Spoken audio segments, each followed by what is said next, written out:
Magdamag akong nagbabantay sa lumang simbahan bilang bagong tagapag-alaga. Habang nililibot ko ang mga madilim at malamig na pasilyo, napansin kong may isang malalim na uka sa pader na noon ko lang nakita.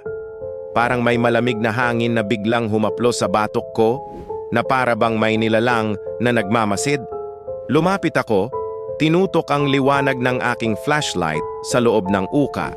Sa dilim, tila may nagkukubling mga anino na gumagalaw.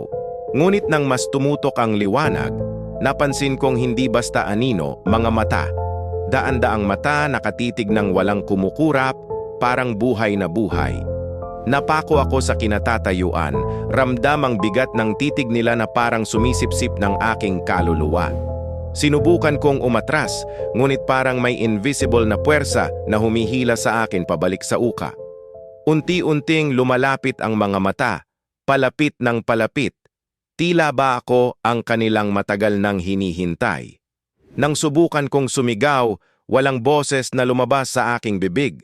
Parang nilamon ng dilim ang aking tinig.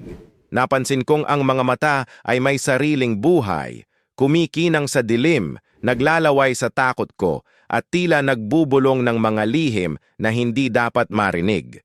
Sa huling saglit, naramdaman kong may malamig na kamay na humawak sa aking balikat, hudyat na hindi na ako makakaalis. Sa loob ng uka, ako na ngayon ang bagong pares ng matang, hindi na muling pipikit, habang ang mga dati kong mata ay unti-unting naglalaho sa dilim.